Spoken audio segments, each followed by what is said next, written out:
నమస్తే మిత్రులారా, నా పేరు సురేష్. మన ఛానల్లో ముఖ్యమైన వార్తలతో పాటు అనేక అంశాల మీద సమగ్రంగా, లోతుగా విశ్లేషణ చేసి అందిస్తున్నాము. సో, మన ఛానల్ మొట్టమొదటిసారి చూస్తున్న వారు సబ్స్క్రైబ్ చేసుకోవడంతో పాటు మీ ఫ్రెండ్స్, బంధువుల చేత కూడా సబ్స్క్రైబ్ చేసుకొని మన వీడియోస్ని లైక్ చేయండి. అలాగే వీడియోని పూర్తిగా చూడండి. అప్పుడే వీడియోలో ఉన్న కంటెంట్ మీకు క్లియర్గా అర్థమవుతుంది. అసెంబ్లీలో ఈ మధ్య బాలకృష్ణ చేసిన వ్యాఖ్యలు ఎంత వైరల్ అయ్యాయో మనందరికీ తెలుసు. ఇప్పటికీ అది సోషల్ మీడియాలో బాలకృష్ణ మీద ట్రోల్ చేస్తానన్నారు చిరంజీవి అభిమానులు కానీ, ఇటు వైసీపీ ఏదైతే సోషల్ మీడియా వింగ్ ఉంది కానీ వాళ్ళు కానీ, వైసీపీ కార్యకర్తలు కానీ, లేదా కొంతమంది కాపు సమాజం వారికి చెందిన లేకపోతే నాయకులు కానీ, లేకపోతే చిరంజీవి అభిమానులతో పాటు కాపు సమాజం చెందిన వ్యక్తులు కానీ బాలకృష్ణని ఏ విధంగా ట్రోల్ చేస్తున్నారనేది మనందరం చూస్తూనే ఉన్నాం. అసలు బాలకృష్ణ ఇలాంటి వ్యాఖ్యలు చేయొచ్చా అంటే ముందుగా చెప్పుకోవాల్సింది ఏంటంటే చేయకూడదని చెప్పుకోవాలి. అసెంబ్లీలో ఒక మాజీ ముఖ్యమంత్రి జగన్ని సైకో అనడం ఇదేమీ కొత్త కాదు. గతంలో వైసీపీలో ఇంతకుమించి ఎక్కువే మాట్లాడారు. చంద్రబాబు పర్సనల్ ఫ్యామిలీ డీటెయిల్స్ కూడా తీసుకొచ్చి ఇంకా అవమానించిన పరిస్థితి ఉంది. ఆ రోజున చంద్రబాబు గారు వాకౌట్ చేసి వెళ్ళిపోయిన సందర్భం కూడా మనం చూసాము. వాటితో పోల్చుకుంటే ఈ విషయం చిన్నదనే చెప్పుకోవాలి. కాకపోతే అసెంబ్లీలో కాకుండా ఇదే సైకో అనే కానీ లేదా ఇంకేదైనా కానీ బయట ఏదైతే వీళ్ళ రాజకీయ సభలు ఉంటాయో అక్కడ చేస్తుంటే బాగుండేది. అసెంబ్లీలో ఒక మాజీ ముఖ్యమంత్రిని పట్టుకొని అట్లా అనడం కరెక్ట్ కాదనే చెప్పుకోవాలి. దీన్ని ఎవరు ఒప్పుకోరని కూడా సభ్య సమాజం కూడా దీన్ని ఒప్పుకోదని చెప్పుకోవాలి. ఇంకో టాపిక్ ఏంటంటే బాలకృష్ణ గారు చేసింది ఎవడు వాడు ఈ పదమే అసలు ఏదైతే ఈ గందరగోళం జరుగుతుందో ఈ గందరగోళం మొత్తానికి ఒక ప్రథమ మెయిన్ కారణం ఎవడు వాడు అని బాలకృష్ణ సంబోధించడం అని చెప్పుకోవాలి. అయితే దీని అందరికీ వారు ఎట్లా జరుగుతుంది మనందరం చూస్తూనే ఉన్నాం, ఇప్పుడు కూడా జరుగుతూనే ఉంది.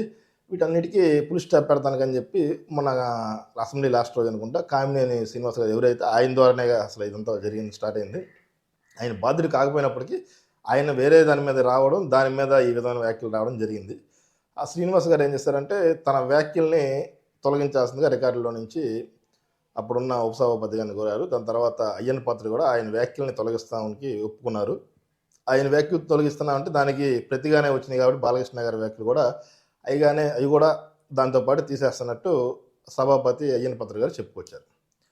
అయితే దీనికి మరోవైపు ఇంకో ఎండ్ కార్డు పెడతాం కోసం అని చెప్పి ఆల్రెడీ దీని మీద బాలకృష్ణ గారికి ఎవరైతే టీడీపీ అధినేత, ఆ పార్టీ అధినేత చంద్రబాబు గారు ఒక రకమైన క్లాస్ పీకారు. అది కూడా పక్కనున్న వేరే ఎమ్మెల్యేలకి అసెంబ్లీలో ఎలా బిహేవ్ చేయాలనే విషయం మీద చెప్తానే బాలకృష్ణ కూడా ఇలాంటి వ్యాఖ్యలు చేస్తుంటే చేయడం కరెక్ట్ కాదు, నువ్వు చేసి ఉండకపోతే బాగుండేదనే విధంగా మాట్లాడారు. ఇది ఇంటర్నల్గా కూడా దీని గురించి బాలకృష్ణకి ఇంకా చెప్పుండి ఉండొచ్చు, మేబీ నాకు తెలిసి అనుకుంటున్నాను నేనైతే చెప్పుంటారు అని.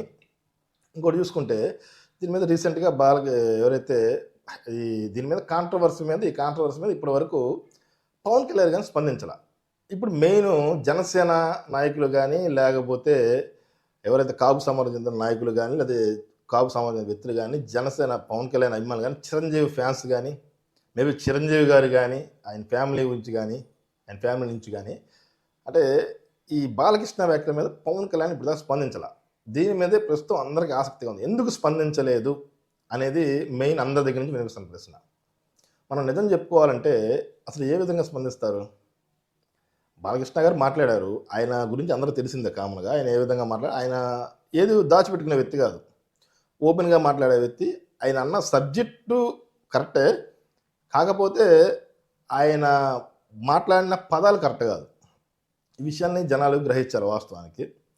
అందువల్ల పవన్ కళ్యాణ్ మాట్లాడకపోవడానికి చాలా రీజన్స్ ఉండొచ్చు. రాజకీయంగా ఆయనకున్న పొత్తుధర్మం అయి ఉండొచ్చు, లేకపోతే భవిష్యత్తులో ఉండే పరిణామాలు ఏందనేది తెలియచ్చు, లేకపోతే ఇప్పటికే చంద్రబాబు గారి చేత బాలకృష్ణ గారికి చెప్పించి ఉండొచ్చు.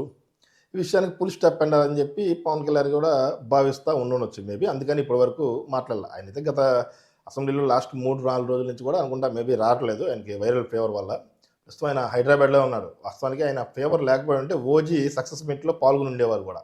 ఎందుకంటే ఓజీ ఆయన రీసెంట్గా వచ్చిన ఓజీ సినిమా బాగా భారీ బడ్జెట్తో వచ్చి కూడా ఇప్పటికే బ్రేక్ ఈవెన్ కూడా సాధించి భారీ సక్సెస్ దశగా పయనిస్తుంది ఆయనకి. సో ఆ సక్సెస్ మీట్లో పాల్గొనాల్సింది ఈ వైరల్ ఫీవర్ వల్ల రాలా. ఆయన రీసెంట్గా చంద్రబాబు గారు కూడా ఆయన ఇంటికి వెళ్ళి పరామర్శించినప్పుడు ఈ చర్చ కూడా వచ్చింది. దీనికి వాళ్ళు ఆల్రెడీ ఎండ్ కార్డు పెడదాం అనుకుంటున్నారు. అయితే చిరంజీవి అభిమానుల్లో కానీ అట్లాగే కాపు సామాజిక వ్యక్తుల్లో కానీ దీని మీద ఇంట్రెస్ట్ పోవట్ల. వీటన్నిటికీ వైసీపీ కార్యకర్తలు అట్లాగే వైసీపీ సోషల్ మీడియా, వైసీపీ నాయకులు ఇంకా అగ్గికి ఆజ్యం తోడైనట్టు మండే మంట మీద నెయ్యి పోస్తున్నారని చెప్పుకోవాలి. రోజు దీని గురించి ఈ టాపిక్ గురించే వాళ్ళు సాక్షి ఏదైతే వాళ్ళ మినిస్ట్రీ మీడియా ఉందో దాని ద్వారా వీళ్ళు ప్రశ్నిస్తూనే ఉన్నారు జనసేన వాళ్ళని. ఎందుకు పవన్ కళ్యాణ్ సైలెంట్గా ఉంటున్నారు, చిరంజీవి వాళ్ళ దైవంగా భావించే చిరంజీవిని ఇంత మాట అన్నా బాలకృష్ణ ఎందుకు స్పందించట్లేదని వాళ్ళు ఆల్రెడీ సాక్షి పేపర్ ద్వారా ప్రశ్నిస్తూనే ఉన్నారు. ఒకటి అర్థం చేసుకోవాల్సింది ఏమందంటే, రాజకీయాల్లో ఉన్న తర్వాత కొన్ని చూసి చూడనట్టు పోవాలా. పవన్ కళ్యాణ్ గారు ఈ పాటికి ఏం చేయాలో బ్యాక్గ్రౌండ్లో చాలా చేసేసారు, అంతా నడిచిపోతుంది కదా. సో కొంత పొత్తు ధర్మం ప్రకారం పైకి మాట్లాడకపోవచ్చు, దీని మీద కొంత అభిమానులు అర్థం చేసుకోవాల్సిన పరిస్థితి ఇక్కడ ఉంది. సో ఇప్పటికైనా ఈ ఎవరైతే కాపు సామాజికానికి చెందిన నాయకులు కానీ లేకపోతే వ్యక్తులు గారు ఉన్నారో వాళ్ళు అర్థం చేసుకోవాల్సిందంటే, ఈ వైసీపీ వాళ్ళు రెచ్చగొట్టే ప్రయత్నాలు చేస్తున్నారు, వాటిని ఆ ఉచ్చులో పడకుండా ట్రాప్లో పడకుండా పవన్ కళ్యాణ్ గారు ఎందుకు స్పందించలేదు, ఆయన ఆలోచన విధానం ఏందని అర్థం చేసుకుంటే ఆ పార్టీకి ఒక స్టాండ్ వచ్చేసింది. ఇది అందరూ తెలుసుకోవాల్సిన విషయం.